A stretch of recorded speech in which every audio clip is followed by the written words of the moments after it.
జీవితంలో ఒకసారి అయినా ఉత్తరాఖండ్ చార్ధామ్ యాత్ర చేయాలని ప్రతి ఒక్కరూ భావిస్తారు.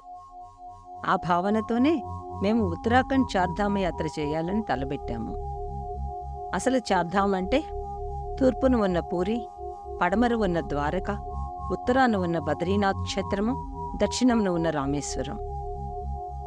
అయితే ఉత్తరాఖండ్ చార్ధామ్ యాత్రలో భాగంగా ఆ రాష్ట్రంలో ఉన్న యమునోత్రి, గంగోత్రి, కేదార్నాథ్, బద్రీనాథ్ ఆలయాలను దర్శించుకుంటారు. ఈ ఆలయాలు ప్రతి సంవత్సరము మే నుంచి అక్టోబర్ వరకు 6 నెలలు మాత్రమే భక్తుల దర్శనం కోసం తెరిచి ఉంటాయి. మిగతా 6 నెలలు అంటే నవంబర్ నుంచి ఏప్రిల్ వరకు ఆ ప్రదేశాలు మంచుతో కప్పబడి ఉంటాయి. కనుక ఆ ఆలయాలను మూసివేస్తారు. ఆలయాలు మూసివేయబడి ఉన్న ఈ 6 నెలల సమయంలో దేవతలు ఇక్కడికి వచ్చి పూజలు చేస్తారని చెబుతారు. బద్రీనాథ్ ఆలయం మూసివేసే రోజునాటికి వెలుగుతూ ఉన్న అఖండజ్యోతి ఆలయం తిరిగి తెరిచే రోజున కూడా అలాగే వెలుగుతూ కనిపించటం అందుకు నిదర్శనం. అక్కడి ప్రకృతి రమణీయ దృశ్యాలు, ఆయా ప్రదేశాలలో ఉన్న ఆధ్యాత్మిక ప్రకంపనలు మనల్ని ఎంతగానో ప్రభావితం చేస్తాయి. హాయ్ ఫ్రెండ్స్, మేము మీ పద్మావతి మురళీకృష్ణ మిమ్మల్ని మా కల్చరల్ సోల్ ఇండియా యూట్యూబ్ ఛానల్కి ఆహ్వానిస్తున్నాం. ఉత్తరాఖండ్ చార్ధామ్ యాత్ర కోసం ఒక ప్రముఖ ట్రావెల్ ఏజెన్సీ ద్వారా మేం బుక్ చేసుకున్న 12 రోజులు 11 రాత్రుల ప్యాకేజ్ విశేషాలను, ప్రయాణ సన్నాహాలని ఈ వీడియోలో మీతో పంచుకుంటాము. ఈ యాత్రలో భాగంగా మేము ప్రతిరోజు చూసిన విశేషాలని 12 వీడియోల ద్వారా మీ ముందుకు తీసుకువస్తాము. వాటిని మీరు క్రమం తప్పకుండా చూడండి. డే 1 న్యూఢిల్లీలోని కరోల్ బాగ్ నుంచి హరిద్వార్ వెళ్ళి అక్కడ రాత్రి బస హోటల్ ది గ్రాండ్ లజ్జాలో చేస్తాము. హరిద్వార్లోని మానసాదేవి ఆలయం, చండీదేవి ఆలయం, హరికీపౌరి దగ్గర గంగా స్నానం, గంగా హారతి అక్కడ ముఖ్యంగా చూడదగ్గ విశేషాలు. డే 2 హరిద్వార్ నుంచి బయలుదేరి రిషికేశ్లో ముఖ్యమైన ప్రదేశాలను చూసి డెహ్రాడూన్ మీదుగా బార్కోట్ చేరుకుని అక్కడి హోటల్ హిల్ క్వీన్లో రాత్రి బస చేస్తాము.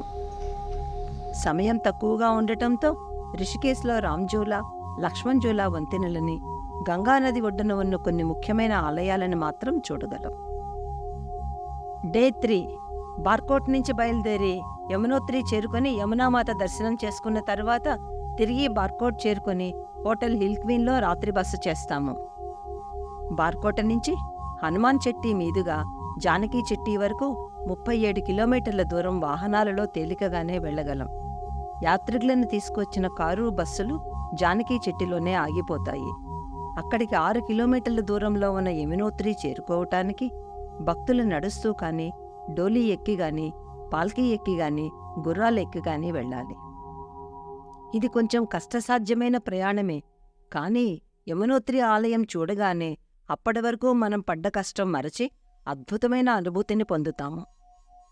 డే 4 బార్కోట్ నుంచి ఉదయమే బయలుదేరి స్థానిక వాహనంలో లాఖామండల్ చేరుకుని అక్కడి పురాతనమైన శివాలయం దర్శించుకుంటాము.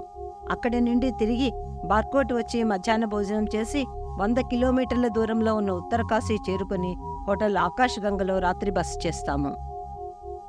బార్కోట్ నుండి 25 కిలోమీటర్ల దూరంలో ఉన్న లాఖామండలిలో దుర్యోధనుడు పాండవులని, కుంతీదేవిని లక్కగృహంలో దహనం చేసినట్లు చెప్తారు. అక్కడ ఉన్న శివాలయం ఇంచుమించు 1500 సంవత్సరాల పురాతన కాలం నాటిది. లాఖామండల్ నుంచి బయలుదేరి ఉత్తరకాశీ చేరుకొని అతి పురాతనమైన కాశీ విశ్వనాథ ఆలయము, అందులోనే ఉన్న శక్తిపీఠము దర్శించుకుంటాము. డే 5 ఉత్తరకాశీ నుంచి బయలుదేరి గంగోత్రి చేరుకొని గంగానది జన్మస్థలాన్ని దర్శించుకున్న తర్వాత తిరిగి ఉత్తరకాశీ చేరుకొని హోటల్ ఆకాశ్ గంగలో రాత్రి బస చేస్తాము. ఉత్తరకాశీకి 100 కిలోమీటర్ల దూరంలో ఉన్న గంగోత్రి చేరుకుని అక్కడ భాగీరథీ నదిలో స్నానము, పూజ చేసుకుని గంగాదేవి ఆలయంలో ఉన్న గంగామాత దర్శనం చేసుకుంటాము. డే 6 ఉత్తరకాశీ నుంచి బయలుదేరి 150 కిలోమీటర్ల దూరంలో ఉన్న శ్రీనగర్ పట్టణంలో మధ్యాహ్న భోజనం చేసి అక్కడికి 100 కిలోమీటర్ల దూరంలో ఉన్న రాంపూర్ చేరుకుని హోటల్ పంచవటిలో రాత్రి బస చేస్తాము. ఉత్తరకాశీ నుంచి బయలుదేరి మార్గమధ్యంలో రుద్రప్రయాగ దగ్గర ఆగుతాము. రుద్రప్రయాగలో బద్రీనాథ్ నుంచి వచ్చే అలకనందా నదిలో కేదార్నాథ్ నుంచి వచ్చే మందాకిని నది సంగమిస్తుంది. ఇక్కడి నుంచి గంగానదిని అలకనందా నది అని పిలుస్తారు. మార్గమధ్యంలో గుప్తకాశీ దగ్గర ఆగి స్థానికంగా ఉండే వాహనం మాట్లాడుకుని విశ్వనాథ ఆలయము, కాళీఘాట్ మందిరము దర్శించుకుంటాము. అక్కడే ఉన్న తుంగనాథ సంగమంని దర్శించటం అద్భుతంగా ఉంటుంది. డే 7 రాంపూర్ నుంచి ట్రావెల్స్ కారులో 4 కిలోమీటర్ల దూరంలో ఉన్న సోన్ప్రయాగ చేరుకొని అక్కడి నుంచి 5 కిలోమీటర్ల దూరంలో ఉన్న గౌరీకుండికి స్థానికంగా ఉండే వాహనాలలో చేరుకుంటాము. అక్కడి నుంచి 17 కిలోమీటర్ల దూరంలో ఉన్న కేదార్నాథ్ చేరుకోవటానికి కాలినడకన గాని, గుర్రం ఎక్కి గాని, డోలీ ఎక్కి గాని, పాల్కీ ఎక్కి గాని వెళ్లవచ్చును. రాంపూర్ నుంచి కేదార్నాథ్ చేరుకోవటానికి హెలికాప్టర్ సదుపాయం కూడా ఉంది. కేదార్నాథ్లో కేదార్ బాబా ఆలయము, భీమశిల, ఆదిశంకరాచార్యుల వారి సమాధి, భైరవ గుహ ముఖ్యమైన సందర్శనీయ స్థలాలు. మరునాటి ఉదయం కేదార్ బాబాకి అభిషేకం చేయించడానికి కావలసిన టిక్కెట్టు ముందు రోజు సాయంత్రమే తీసుకోవాలి. రాత్రి బస కేదార్నాథ్లో ఏర్పాటు చేశారు. డే 8 కేదార్నాథ్ నుంచి బయలుదేరి గౌరీకుండ్ చేరుకున్నాక గౌరీదేవి ఆలయము, కృష్ణకుండ్ స్థానఘట్టము చూసి అక్కడి నుంచి స్థానికంగా ఉండే వాహనంలో సోన్ప్రయాగ వస్తాము. అక్కడి నుంచి ట్రావెల్స్ కారులో రాంపూర్ చేరుకుని హోటల్ పంచవటిలో రాత్రి బస చేస్తాము. ఉదయం కేదార్నాథ్ బాబాకి అభిషేకం చేసుకుని తిరుగు ప్రయాణంలో కేదార్నాథ్లో బయలుదేరి గౌరీకుండ్ చేరుకుంటాము. గౌరీకుండ్లో స్థానికంగా ఉండే ఆలయాలను దర్శించుకుని రాంపూర్ తిరిగి చేరుకుంటాము. డే 9 రాంపూర్ నుంచి స్థానికంగా ఉండే వాహనంలో బయలుదేరి అక్కడికి దగ్గరలో ఉన్న త్రియుగనారాయణ ఆలయం దర్శించుకుంటాము. రాంపూర్లో మధ్యాహ్న భోజనం చేసిన తరువాత అక్కడికి 160 కిలోమీటర్ల దూరంలో ఉన్న పిపాల్కోట్ చేరుకుని అక్కడ ఇందిరా లాడ్జిలో రాత్రి బస చేస్తాము. రాంపూర్లో ఉదయం బయలుదేరి పిపాల్కోట చేరుకునేలోగా ఊకీమఠ్లో ఉన్న ఓంకారేశ్వర ఆలయంని దర్శించుకుంటాము. డే 10 పిపాల్కోట్ నుంచి బయలుదేరి అక్కడికి 79 కిలోమీటర్ల దూరంలో ఉన్న బద్రీనాథ్ చేరుకుని హోటల్ యోగాలో రాత్రి బస చేస్తాము. పిపాల్కోట నుంచి బయలుదేరి మార్గమధ్యములో ఆగి ధౌలీగంగా, అలకనందా నదుల సంగమ ప్రదేశమైన విష్ణుప్రయాగని, అక్కడ ఉన్న ఆలయాలను దర్శించుకుంటాము. బద్రీనాథ్ చేరుకున్నాక ఉష్ణకుండులో స్నానం చేసి బ్రహ్మకపాలం దర్శించుకుంటాము. అదే రోజున మానాగ్రామంకి వెళ్లి సరస్వతీ నది జన్మస్థానాన్ని, కేశవ ప్రయాగని సందర్శించి వస్తాము. డే 11 బద్రీనాథ్లో బద్రీ విశాల్ దర్శనము, ఓరసీమాత దర్శనం చేసుకుని తిరుగు ప్రయాణంలో 190 కిలోమీటర్ల దూరంలో ఉన్న శ్రీనగర్లోని రివర్ సైడ్ రిసార్ట్స్లో రాత్రి బస చేస్తాము. బద్రీనాథ్లో శక్తిపీఠమైన ఓరసీమాత మందిరం చూసి తీరవలసిన ఆలయము.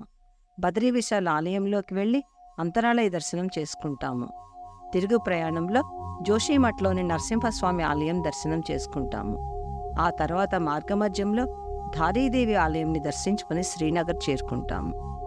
డే 12 శ్రీనగర్ నుంచి బయలుదేరి హరిద్వార్ మీదుగా 370 కిలోమీటర్ల దూరంలో ఉన్న న్యూఢిల్లీ చేరుకుంటాము.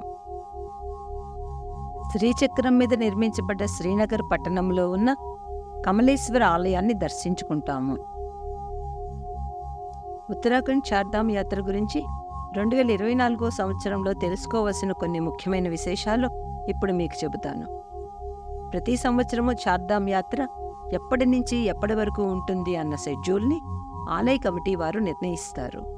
2024 సంవత్సరంలో వారు ఇచ్చిన షెడ్యూల్ ప్రకారము యమునోత్రి దర్శనము మే నెల 10వ తారీఖు నుంచి అక్టోబర్ 31 వరకు, గంగోత్రి దర్శనం మే నెల 10వ తారీఖు నుంచి నవంబర్ 2వ తారీఖు వరకు, కేదార్నాథ్ దర్శనము మే నెల 14వ తారీఖు నుంచి నవంబర్ 2వ తారీఖు వరకు, బద్రీనాథ్ దర్శనము మే నెల 16వ తారీఖు నుంచి నవంబర్ 9వ తారీఖు వరకు అనుమతి ఇస్తారు. జూలై, ఆగస్టు నెలల్లో ఋతుపవనాల ప్రభావంతో హిమాలయాలలో వర్షాలు విపరీతంగా పడి రహదారులు ధ్వంసం అవుతాయి కనుక ఆ నెలల్లో చార్ధామ్ యాత్రని రద్దు చేస్తారు. ఉత్తరాఖండ్ చార్ధామ్ యాత్రకు వెళ్లాలనుకున్నవారు ఉత్తరాఖండ్ వెబ్సైట్లో ప్రయాణం గురించి రిజిస్టర్ చేసుకోవాలి. అందులో రిజిస్టర్ చేసుకున్న ప్రతి యాత్రికుడికి ఒక రిజిస్ట్రేషన్ లెటర్ ఇస్తారు. అది ఉంటేనే హెలికాప్టర్ టికెట్ బుక్ చేయగలరు. హరిద్వార్ దగ్గర మొదలుపెట్టి యమునోత్రి, గంగోత్రి, కేదార్నాథ్, బద్రీనాథులలో ఆ రిజిస్ట్రేషన్ లెటర్ మీద ఉన్న బార్కోడ్ స్కాన్ చేయించుకోవాలి. ఈ తతంగం అంతా ఎందుకంటే 2013లో కేదార్నాథ్ దగ్గర మందాకిని నదికి వచ్చిన ఆకస్మిక వరదలలో ఎంతమంది చనిపోయారో ఇప్పటి వరకు లెక్క తెలియలేదు. అప్పటి నుంచి ఉత్తరాఖండ్లో యాత్రికుల కదలికలను ఎప్పటికప్పుడు పర్యవేక్షించటానికి వీలుగా ఈ రిజిస్ట్రేషన్ పద్ధతి ప్రవేశపెట్టారు. దీనివల్ల ఆయా క్షేత్రాలలో యాత్రికుల రద్దీని కూడా పోలీసులు పర్యవేక్షించగలుగుతున్నారు. ఈ వీడియో కనుక మీకు నచ్చితే ఈ వీడియోని సబ్స్క్రైబ్ చేసుకుని లైక్ చేయటమే కాకుండా మేం తర్వాత పెట్టబోయే 12 వీడియోలను కూడా చూడండి. ఆ వీడియోల్ని అందరికీ షేర్ చేసి ఉత్తరాఖండ్ చార్ధామ్ యాత్ర విశేషాలను అందరికీ పరిచయం చేయండి.